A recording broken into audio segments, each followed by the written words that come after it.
जय हिंद। इससे पिछली वीडियो हमने आसियान के देशों के बारे में जान लिया था। आसियान में कुल कितने देश थे? 10 देश थे। और इससे पहले सार्क में कुल कितने देश थे? 8 देश थे। 8 देशों के बारे में मैंने बहुत ही अच्छे से एक एक देशों के बारे में बता दिया है। ठीक है, तो ये वर्ल्ड मैप की क्लासेस है जो कि एक एक देशों के बारे में हम लोग अच्छे से जानते हुए चल रहे हैं, जो हर एक एग्जाम के लिए बहुत ज्यादा इंपॉर्टेंट है। चाहे वो चपरासी का एग्जाम हो, चाहे वो यूपीएससी का एग्जाम हो, कोई सा भी एग्जाम हो, हर एक एग्जाम के लिए बहुत ही ज्यादा इंपॉर्टेंट है। आज हम पढ़ेंगे म्यांमार देश के बारे में। आसियान में कुल 10 देश थे। कौन कौन से? Myanmar, Thailand, Laos, Cambodia, Vietnam, Malaysia, Singapore, Brunei, ठीक है, इंडोनेशिया। ये 10 देशों में फिलीपींस। तो इन 10 देशों में सबसे पहला देश हम देखेंगे म्यांमार। कौन सा देश देखेंगे? म्यांमार। म्यांमार के बाद थाईलैंड। इसी वीडियो में कंप्लीट हो जाएगा म्यांमार और एक थाईलैंड, क्योंकि दोनों छोटे छोटे देश, इनसे ज्यादा कुछ इंपॉर्टेंट क्वेश्चन नहीं पूछा जाता है। जो क्वेश्चन पूछे जाते हैं, जो एग्जाम में क्वेश्चन आया है, वही चीज हम लोग यहाँ पर डिस्कस करने वाले हैं। सबसे पहले कौन सा देश पढ़ेंगे? हम म्यांमार के बारे में पढ़ेंगे। और म्यांमार तो बहुत अच्छे भाली भांति से आप लोग जानते होंगे म्यांमार के बारे में। कौन सा देश? म्यांमार। अब ये जो म्यांमार है, म्यांमार, क्या म्यांमार का नाम पहले म्यांमार ही था? नहीं, म्यांमार का नाम पहले म्यांमार नहीं था। म्यांमार का पुराना नाम हुआ करता था वर्मा। क्या नाम हुआ करता था? वर्मा। कौन सा नाम हुआ करता था? वर्मा। ये पहले भारत का ही भाग था। म्यांमार जो था पहले भारत का ही भाग था। अखंड भारत की जब बात करते हैं तो म्यांमार को भी लेके बात करते हैं। तो म्यांमार का पहले नाम क्या हुआ करता था? वर्मा हुआ करता था। एक एक चीज आपको नोट करना है तो नोट कर सकते हैं। म्यांमार का पहले नाम क्या था? वर्मा था। म्यांमार को किस नाम से जानते थे? वर्मा के नाम से जानते थे। जब ये भारत का हिस्सा था म्यांमार, तो अलग कब हुआ? तो 1935 का अधिनियम आया। 1935 के अधिनियम के द्वारा भारत के नियम कानून को चलाया गया। तो भारत में 1935 का जब अधिनियम आया, उसके तहत 1935 के तहत म्यांमार को भारत से अलग किया गया। कौन सा अधिनियम के तहत? 1935 के अधिनियम के तहत। कौन सा अधिनियम? 1935 के अधिनियम के तहत म्यांमार को भारत से क्या किया गया था? अलग किया गया था। ये चीज बहुत ज्यादा इंपॉर्टेंट है। कई बार एग्जाम में क्वेश्चन पूछा गया है कि बताइए भारत से म्यांमार को किस अधिनियम के तहत अलग किया गया था? तो 1935 भारत अधिनियम। 1935 भारत अधिनियम के तहत म्यांमार को भारत से क्या किया गया था? अलग। म्यांमार का पुराना नाम क्या था? वर्मा था। यहाँ तक आपको चीजें समझ में आ रही होंगी। म्यांमार में एक पठार है जिसका नाम है सान का पठार। कौन सा पठार? सान का पठार, जो कि बहुत ही ज्यादा इंपॉर्टेंट है। कई बार एग्जाम में क्वेश्चन पूछा गया है कि सान का पठार किस देश में है। तो कई बार जो ऑप्शन दिया जाता है उसमें कई बार म्यांमार देता है और कई बार देता है वर्मा। तो आपको कंफ्यूज नहीं होना है। तो सान का पठार कहाँ स्थित है? तो म्यांमार में स्थित है। कहाँ स्थित है? म्यांमार में। ठीक है, और भी बहुत ज्यादा इंपॉर्टेंट चीजें यहाँ पे, जैसे कि म्यांमार में इरावती नदी है। कौन सी नदी है? इरावती नदी, जो कि म्यांमार की सबसे लंबी नदी है। इरावती नदी, इसकी लंबाई है 1230 किलोमीटर। 1270 की 30 किलोमीटर ऐसे ही कुछ है।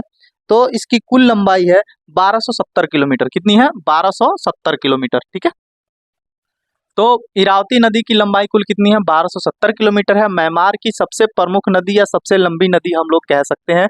म्यांमार की सबसे लंबी नदी की बात करें तो कौन सी है? इरावती नदी है, जिसकी लंबाई है 1270 किलोमीटर। क्लियर है आपको? तो म्यांमार का पुराना नाम क्या था? वर्मा था।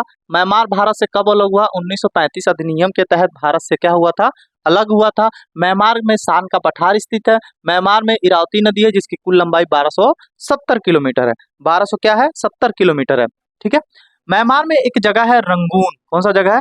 रंगून। इसको यंगून के नाम से भी जानते हैं। कई बार यंगून आता है लिखा हुआ, कई बार रंगून लिखा हुआ आता है। इसमें आप कंफ्यूज नहीं होंगे।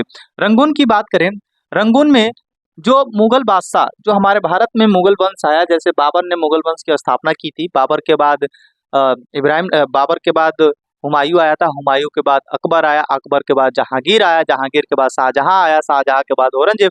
ये जितना भी क्रम चला मुगलों का, इसमें सबसे अंतिम शासक जो हुआ, बहादुर शाह जफर हुआ। कौन हुआ? बहादुर शाह जफर। और बहादुर शाह जफर के समय मुगल वंश एकदम खत्म हो चुका था, एक तरह से कह सकते हैं। यानी कि ये एक तरह से ये बोल सकते हैं कि ये महत्वपूर्ण शासक नहीं था।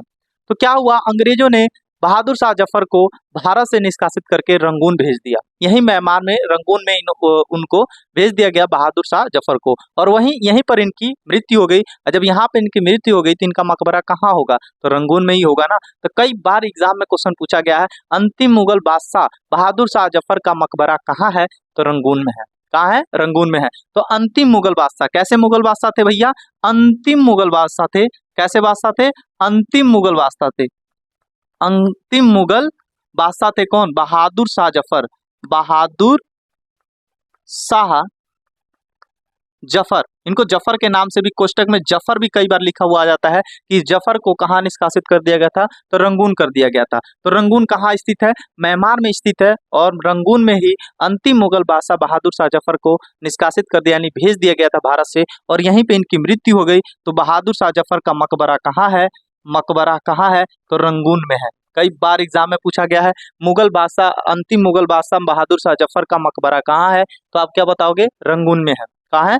रंगून में। इतनी चीजें आपको समझ में आ गई होंगी अच्छे से, ठीक है। अब यहाँ पर एक चीज है, क्या इंपॉर्टेंट चीज है? तो म्यांमार में एक द्वीप है जिसका नाम है कोको द्वीप। कौन सा द्वीप? कोको द्वीप। कोको कोला नहीं बबुआ, कोको द्वीप। कौन सा द्वीप? कोको द्वीप। कोको कोला वाला द्वीप नहीं, ये कोको द्वीप है। कौन सा द्वीप है? कोको द्वीप। ये कोको द्वीप से हमको लगता है कि कोको कोला का जन्म हुआ था, पर ऐसा कुछ नहीं है। ये कोको द्वीप पहले भारत का हुआ करता था। कोको द्वीप किसका हुआ करता था? भारत का। तो आप लोगों को पता होगा, आपके दादा परदादा जो थे वो बहुत लोग दान करते थे। क्या करते थे? दान करते थे। ये कोको द्वीप पहले भारत का था, और इस कोको द्वीप को पंडित जवाहरलाल नेहरू, भारत के प्रथम प्रधानमंत्री पीएम जो थे पंडित जवाहरलाल नेहरू थे।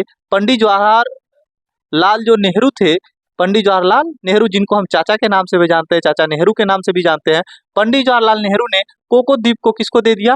म्यांमार को दे दिया। किसको दे दिया? म्यांमार को। देखिए इतने दानी थे पंडित जवाहरलाल नेहरू, जिन्होंने भारत का एक छोटा सा द्वीप कोको द्वीप किसे दे दिया? म्यांमार को दे दिया। कहा कि म्यांमार भैया ये लीजिए, आपका द्वीप उप नहीं है, आपके पास द्वीप नहीं है, लीजिए आपका द्वीप हो जाएगा।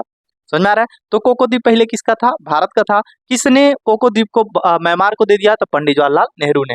तो कोको द्वीप पे इस समय किसका अधिकार है? म्यांमार का अधिकार है। क्लियर है? ये सारे इंपॉर्टेंट चीजें मैंने आपको बता दिया। सबसे पहले देखिए, म्यांमार का पुराना नाम क्या था? बर्मा था। म्यांमार भारत से कब अलग हुआ? 1935 के अधिनियम के तहत अलग हुआ था। म्यांमार में सान का पठार स्थित है। म्यांमार में एक नदी है जिसका नाम है इरावती नदी, जिसकी कुल लंबाई है 1270 किलोमीटर। और म्यांमार में एक जगह है रंगून। कौन सा जगह है? रंगून, जहाँ पे अंतिम मुगल बादशाह बहादुर शाह जफर का मकबरा है। अंतिम मुगल बादशाह बहादुर शाह जफर का क्या है? मकबरा है।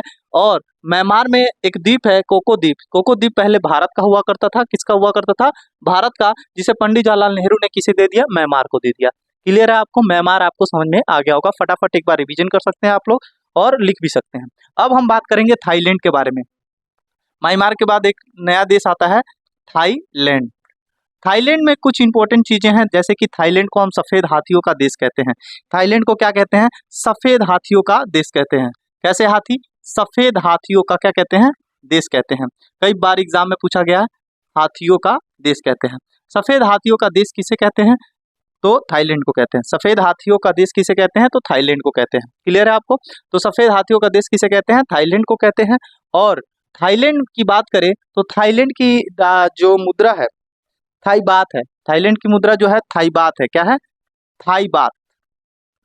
थाई बात, ठीक है। थाईलैंड की मुद्रा क्या है? थाई बात है। क्या है? मुद्रा। इसको थाई बात के नाम से जानते हैं। इसके नाम से जानते हैं थाई बात। तो थाईलैंड की मुद्रा क्या है? थाई बात है।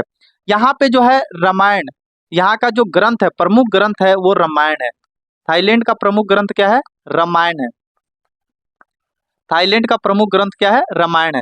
क्योंकि यहाँ पे राम को बहुत ज्यादा लोग मानते हैं। कहते हैं कि यहाँ के जो राजा हैं, थाईलैंड के जो राजा हैं, राजा को राम का वंशज मानते हैं। थाईलैंड के राजा को किसका वंशज मानते हैं? राम का वंशज मानते हैं। इसीलिए यहाँ का जो प्रमुख ग्रंथ है वो कौन सा है? रामायण है। यहाँ पे बौद्ध धर्म की भी अधिकता है। कौन से धर्म की? बौद्ध धर्म की भी अधिकता है। तो आप देखोगे तो एक तरह से बोला जाए कि थाईलैंड के जो राजा है, राजा को ये थाईलैंड के लोग क्या कहते हैं कि ये राम के वंशज है। किसके वंशज है? राम के वंशज है। इसीलिए यहाँ का जो प्रमुख ग्रंथ है वो कौन सा है? रामायण है, ठीक है। और यहाँ पे बौद्ध धर्म की भी क्या है? अधिकता है, वंशज है। थाईलैंड में रबड़ की अधिकता, यानी रबड़ का उत्पादन सबसे ज्यादा होता है, ठीक है। रबड़ का उत्पादन सबसे ज्यादा होता है कहाँ? थाईलैंड में। कहाँ होता है? थाईलैंड में होता है, ठीक है। मेकांग यहाँ की प्रमुख नदी है। मेकांग यहाँ की क्या है? प्रमुख नदी है। कौन सी नदी? मेकांग नदी, जो कि थाईलैंड की क्या है? सबसे प्रमुख नदी है, मेकांग नदी। यहाँ पे एक नहर है, क्रो नहर। क्या? कौन सा नहर है? क्रो नहर है। ये क्यों इंपॉर्टेंट है? क्योंकि ये क्या करता है? अंडमान और थाईलैंड की खाड़ी को क्या करता है? जोड़ता है। थाईलैंड की खाड़ी और अंडमान सागर को क्या करता है? जोड़ता है। क्रो क्रो नहर कौन कौन सा, किसको किसको जोड़ता है? अंडमान सागर अंडमान सागर और थाईलैंड की खाड़ी। थाईलैंड की खाड़ी को क्या करता है, जोड़ता है। ठीक है, थाईलैंड की खाड़ी को क्या करता है, जोड़ता है, कौन सा, क्रोनो है। ठीक है, ये सब चीज यहाँ की प्रमुख चीजें थी। क्या क्या था थाईलैंड में, थाईलैंड को सफेद हाथियों का देश कहते हैं। थाईलैंड की मुद्रा थाई बात है। थाईलैंड में बौद्ध धर्म की भी अधिकता है और यहाँ पे रबड़ का उत्पादन सबसे ज्यादा होता है। यहाँ की प्रमुख नदी है मेकांग नदी। और यहाँ पे जो प्रमुख ग्रंथ है क्या है, रामायण है। और ये अपने राजाओं को, जो थाईलैंड के लोग हैं, ये अपने राजा को क्या समझते हैं, राम के वंशज मानते हैं। क्या मानते हैं, राम के वंशज या राम के वंश का मानते हैं। किसको, ये अपने राजाओं को। ठीक है, और यहाँ पे क्रो नहर है जो अंडमान सागर और थाईलैंड की खाड़ी को क्या करता है, जोड़ता है। क्लियर है, बस ये दो चीजें थी जो कि बहुत ज्यादा इंपॉर्टेंट है, जिसको नोट करना है नोट कर सकता है।